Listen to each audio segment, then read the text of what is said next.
Bueno, aquí está Eli Feinstein. Eli, más al rato, digo, hace rato le dije al público que si alguien tenía algún comentario, alguna pregunta que hacerte a ti, Ujú. pues aprovechando que vas a estar aquí todo el programa, pues que la hagan. A ver si alguien se anima a cambiarte el mal humor en el que seguramente vienes, ¿no? No, vengo de muy buen humor. Sí, Sí, bueno. lo cual no quiere decir que vaya a hacer comentarios light, ¿verdad? Exactamente.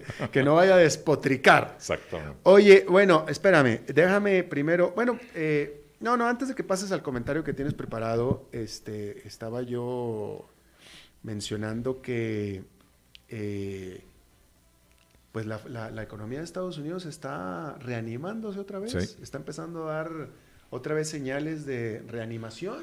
así es. Hoy los datos o sea, en realidad lo único que venía cayendo, que venía mostrando datos muestras de debilidad, era la industria y la manufactura. Ujú. Y tuvieron un rebote en noviembre, Sí. con lo que pareciera que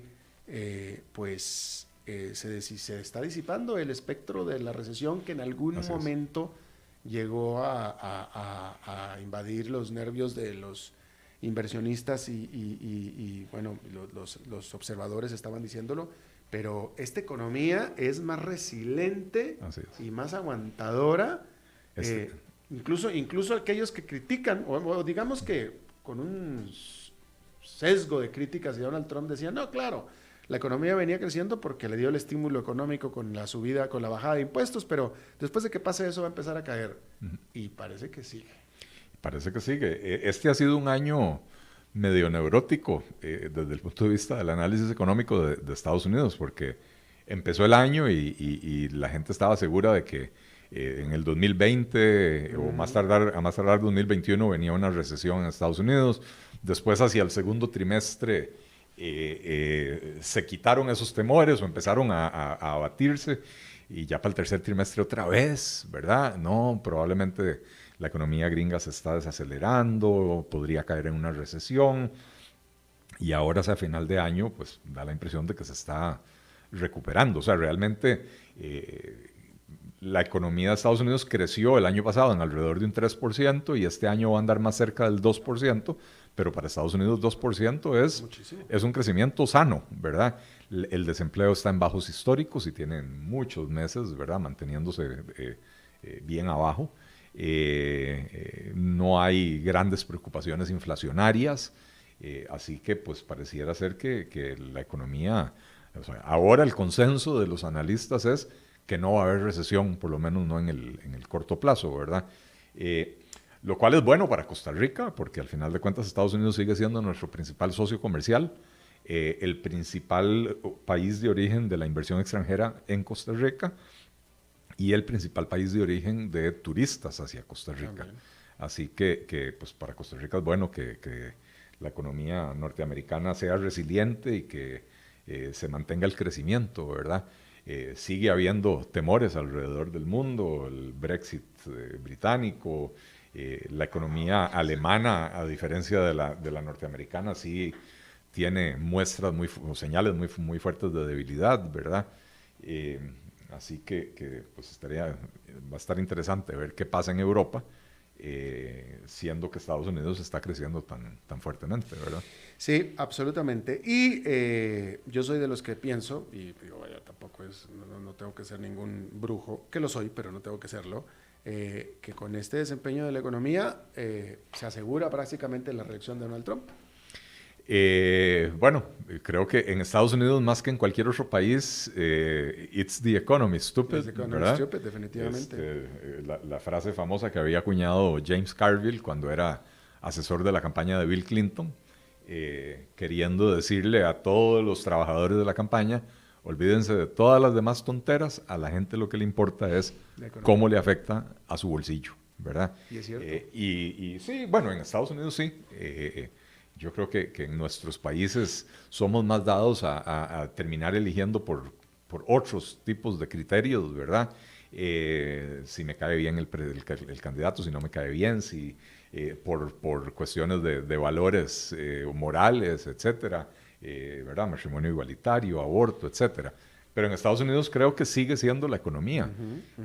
Y esto, desde la perspectiva de Donald Trump, es definitivamente favorable para él, ¿verdad? Entra a la campaña con viento de cola, empujándolo, y con un partido demócrata muy fragmentado, con no sé cuántos, yo ya perdí la cuenta, cuántos precandidatos tiene el Partido Demócrata, ¿verdad? Tal vez la única ventaja que va a tener el Partido Demócrata es que las bases van a llegar calientes porque van a pasar por un proceso preelectoral, ¿verdad?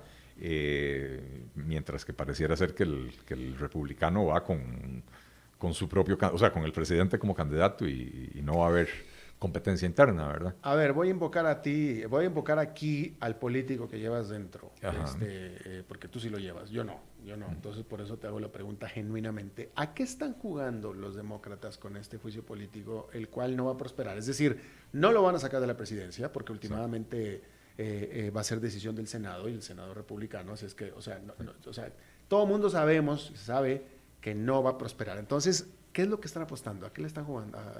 ¿Cuál es el juego ahí? Bueno, yo creo que es un intento desesperado de los demócratas por crear un issue, crear un tema que no sea la economía para centrar la atención del electorado en eso.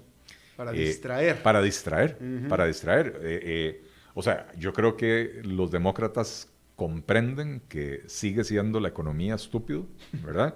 Y que en ese frente ellos no tienen cómo ganar.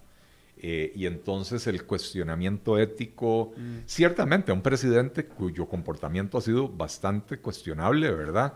Y un presidente que además ha sido bastante, ¿cuál es la palabra?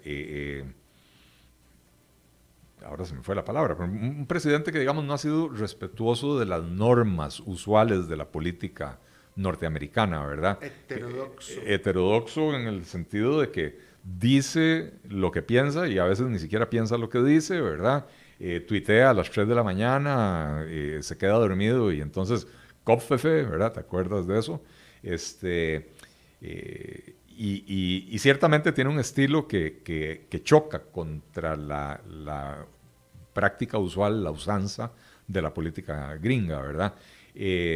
Pero creo que los demócratas tienen claro que sigue siendo la economía y que en ese frente no tienen nada que hacer y entonces necesitan crear el cuestionamiento ético, no para destituir al presidente, está claro que es un juicio político y en el Senado los republicanos tienen mayoría, con lo cual va a ser muy difícil que los demócratas logren convencer a los suficientes republicanos de votar por destituir al presidente.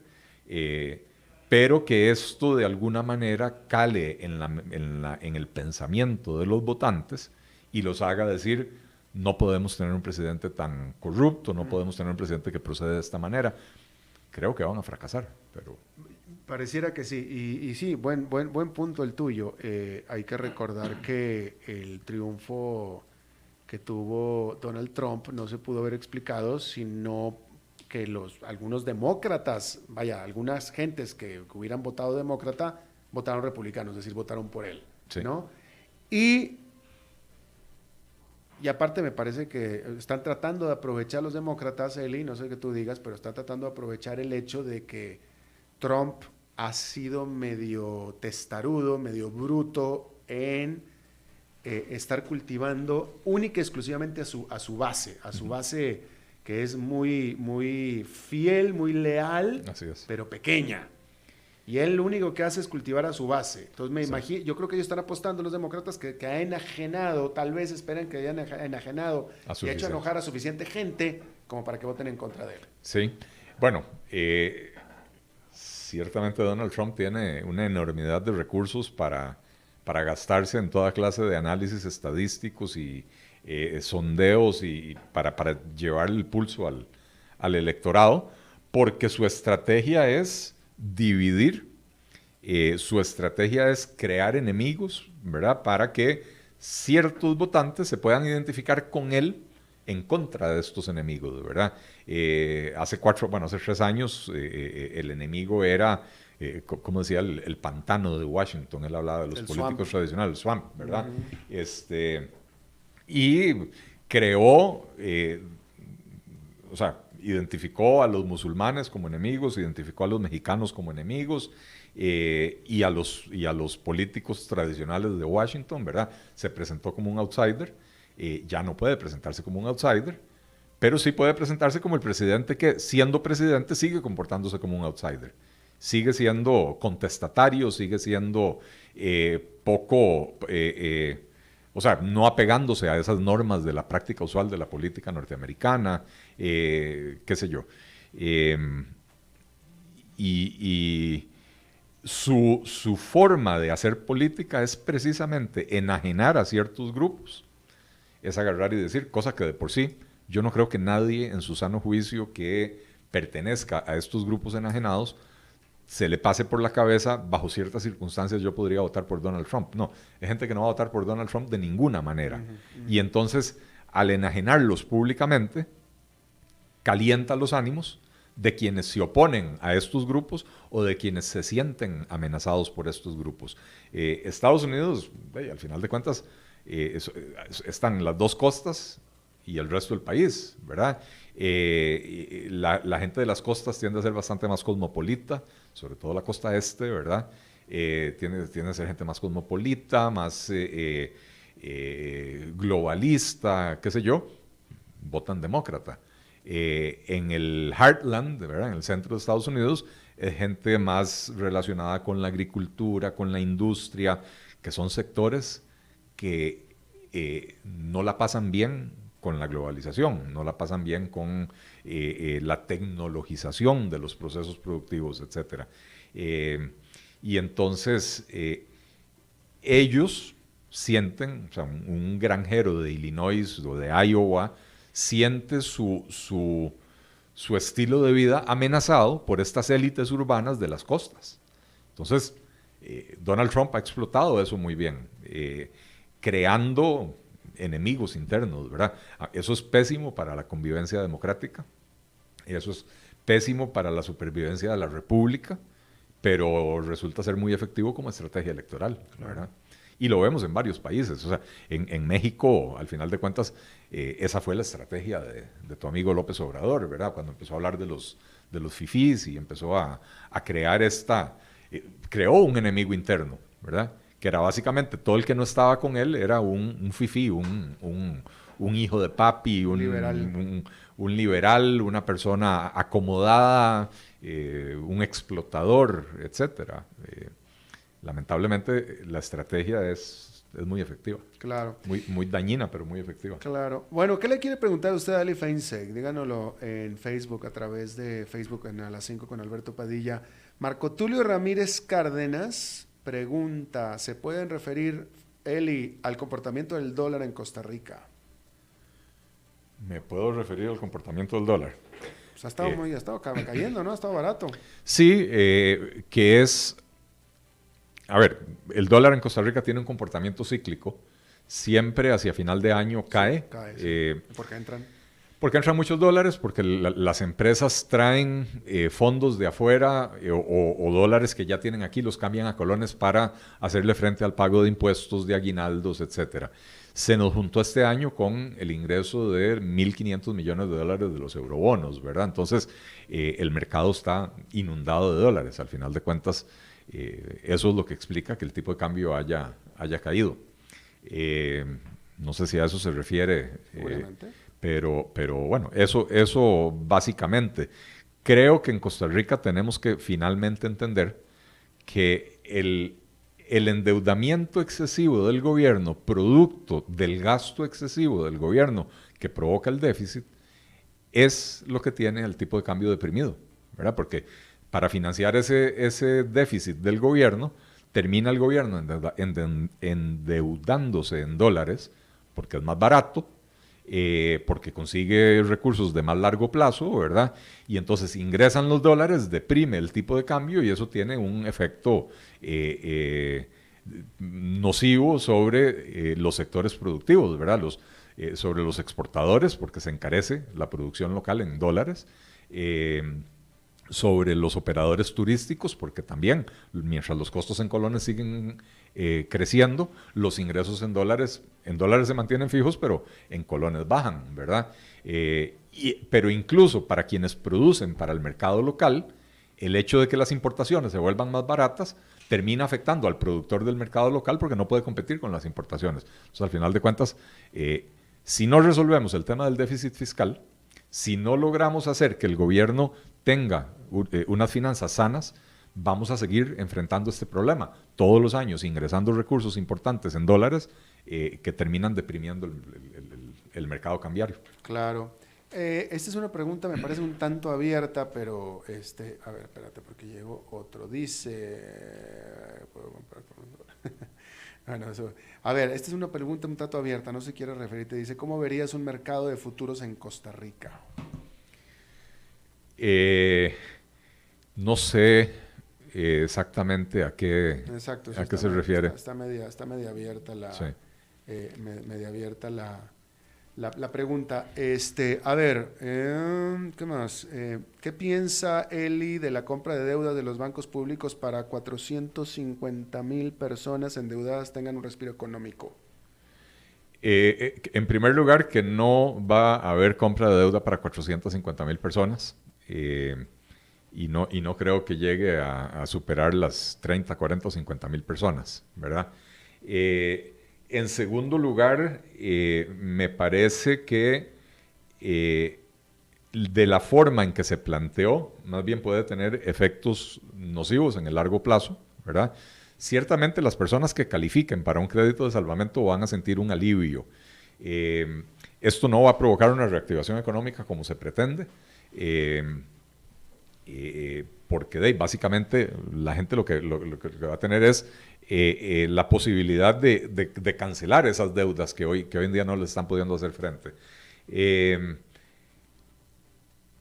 Pero cuando uno ve, Banco de Costa Rica hizo un anuncio de que iba a facilitar unas líneas de crédito y por el monto que están destinando para las líneas de crédito de salvamento, básicamente ellos esperan más o menos 1,000 clientes.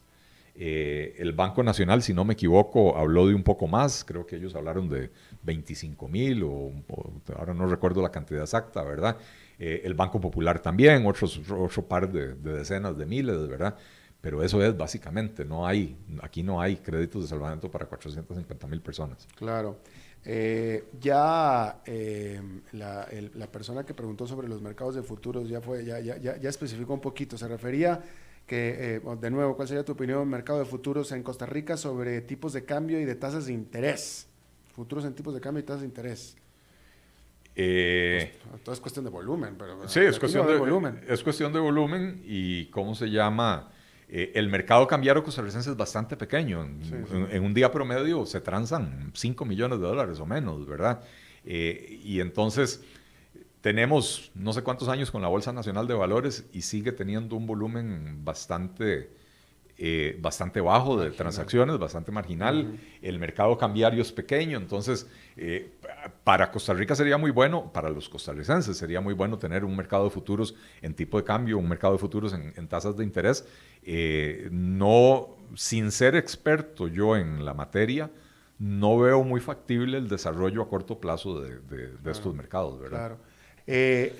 Un seguidor, un radioescucha bastante fiel, bastante leal, Israel Armendaris, al quien le mando un saludo desde acá, creo que él está en Florida, si mal no recuerdo, porque siempre nos escribe, siempre está pegado, así es que muchas gracias. Dice, ¿cómo está la inflación allá en Costa Rica? ¿Qué puedo comprar con $1? Nada. Ni siquiera un paquete de chicles. Nada, no, nada. Costa Rica es bastante cariñoso, Israel. Yo creo que, pues, en una sodita, un casadito, un platito de una soda es una fonda. En una fonda, el almuerzo más barato que te puede costar, que son unos 2,500, 3,000 colones. 2,800, 3,000 colones, que son que $6. Son $5, más o menos, entre 5 y 6 dólares. Si con $1 realmente no te compras, pues nada, diría yo. No, es que incluso una Coca-Cola en un restaurante, $2. Exactamente, sí, ahí está.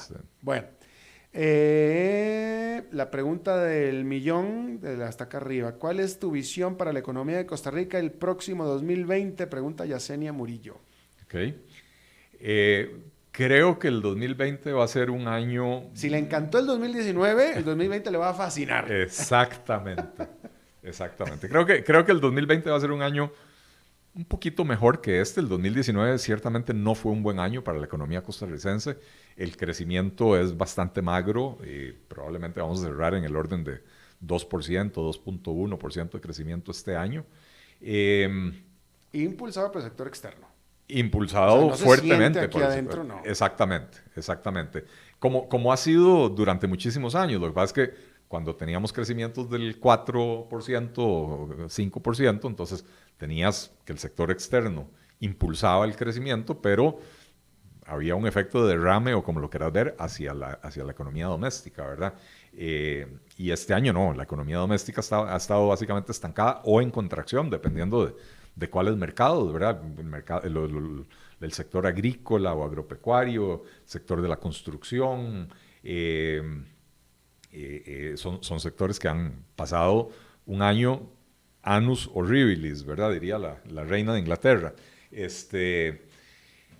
2020 va a ser marginalmente mejor. Si este año estamos hablando de un crecimiento del orden del 2, probablemente el próximo año hablaremos de un crecimiento del 2.4, una cosa así por el estilo. No es para que estemos satisfechos. Si con crecimientos como hemos tenido en los últimos 10 años, en promedio en el orden del 3,5%, no logramos disminuir la pobreza, y cuando el crecimiento empezó a bajar hacia el 2%, el desempleo se nos disparó del 9,5% al 11,5%, 12%, entonces un crecimiento del 2.4, 2.5% el próximo año no nos va a permitir tampoco mejorar en esos indicadores. De manera que va a ser un año tal vez tal vez con menos inestabilidad que este año. Ya nos acostumbramos a los nuevos impuestos, ya entraron en vigencia, ya el impacto de esos impuestos, el grueso se sintió ahora en el 2019, ¿verdad? Entonces va a ser un año tal vez menos inestable, pero con un crecimiento bastante magro. La inflación todavía bajo control. Si la economía norteamericana sigue estando fuerte, pues eso nos beneficia en términos de turismo, en términos de inversión extranjera. De hecho, CINDE acaba de publicar los datos de inversión de este año, que fueron sorprendentemente fuertes, la de inversión extranjera. ¿Directa? ¿Verdad? Inversión extranjera directa, correcto. De capital, vaya... En producción, o sea, en inversión productiva. La enorme mayoría son reinversiones de empresas que ya estaban en el país, pero también llegaron al país nuevas empresas, creando una cantidad importante de empleos bien remunerados, con un grave problema. Seguimos teniendo dos economías disociadas.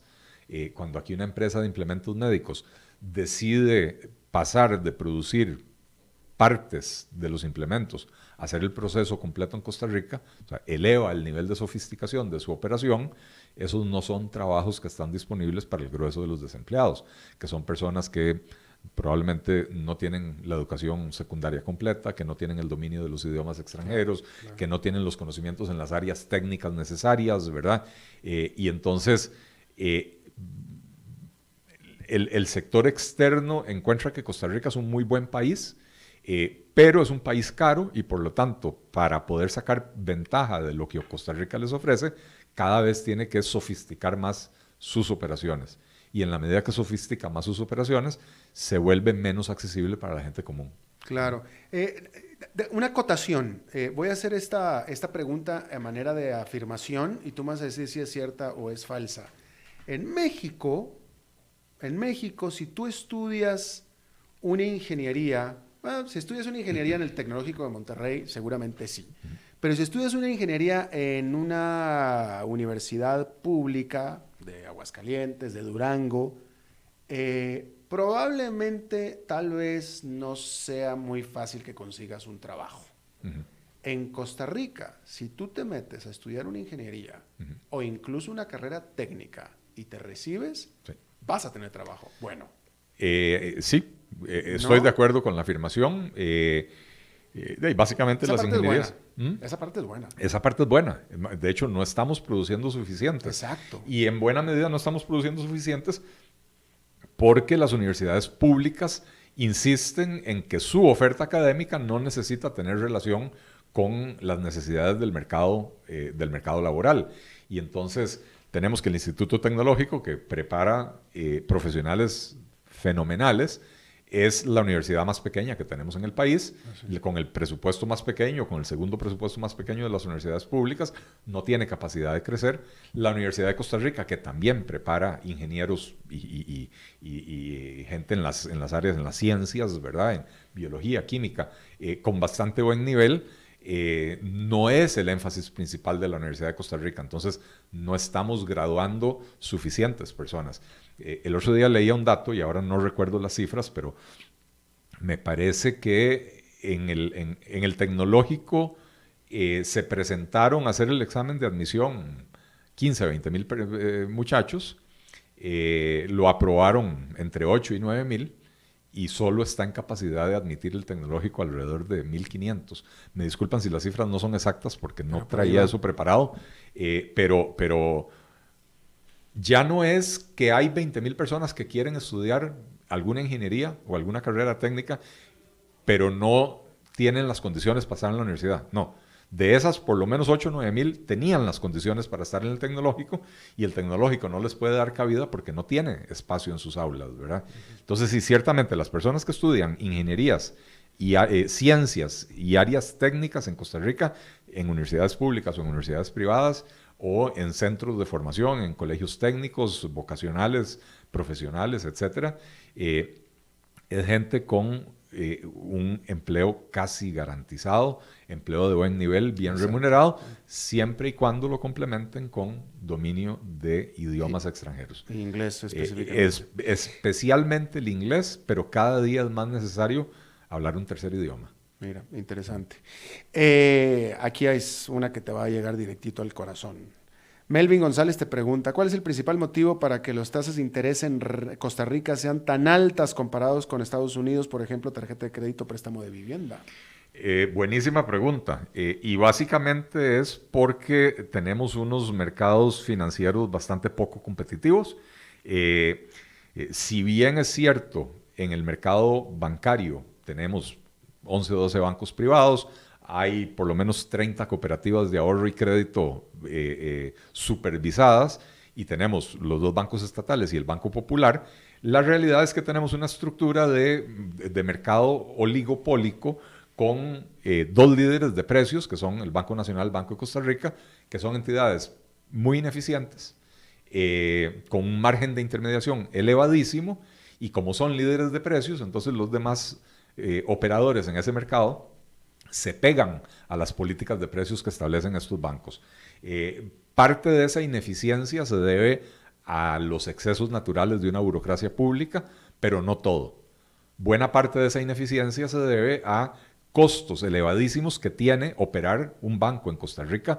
Los bancos estatales en particular, aparte de que pagan impuestos de renta, tienen cargas parafiscales que llegan a representar el 38% de sus utilidades.